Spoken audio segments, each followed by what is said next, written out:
Anticipate charity by preventing poverty. Accept the truth from whatever source it comes. Commune with your own heart on your bed and be still. Answer a fool according to his folly. Proverbs 26:4. You must accept the truth from whatever source it comes. The risk of a wrong decision is preferable to the terror of indecision. In the realm of nature there is nothing purposeless, trivial, or unnecessary. No disease that can be treated by diet should be treated with any other means. Your purpose should always be to know the whole that was intended to be known. The physician should not treat the disease, but the patient who is suffering from it. It is better to acquit 1,000 guilty persons than to put a single innocent one to death. Give a man a fish and you feed him for a day. Teach a man to fish and you feed him for a lifetime. And so our rabbis decreed that a man should honor his wife more than himself, and love her as much as he loves himself. The person who wishes to attain human perfection should study logic first, next mathematics, then physics, and lastly metaphysics. Truth does not become more true by virtue of the fact that the entire world agrees with it, nor less so even if the whole world disagrees with it.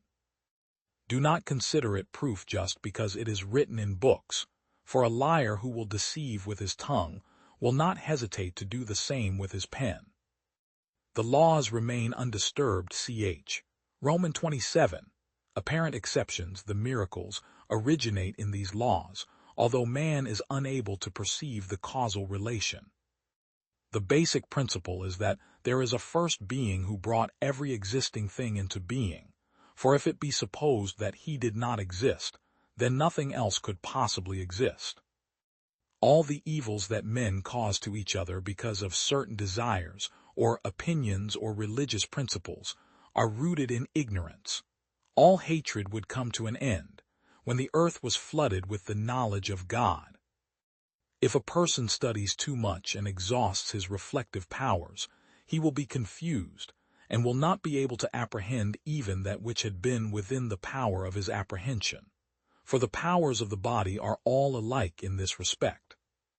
We naturally like what we have been accustomed to and are attracted towards it. The same is the case with those opinions of man to which he has been accustomed from his youth. He likes them, defends them, and shuns the opposite views.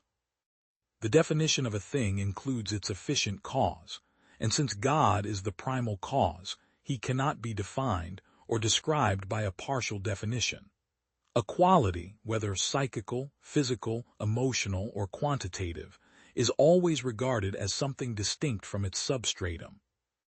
The passage, "And he rested on the seventh day," Exod, Romans 20:11, is interpreted as follows: On the seventh day the forces and laws were complete, which during the previous 6 days were in the state of being established for the preservation of the universe.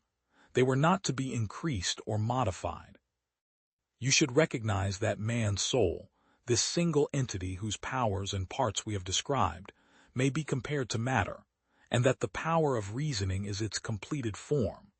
As long as the soul lies dormant and does not acquire its form from knowledge, then the nature of the soul is useless and exists in vain.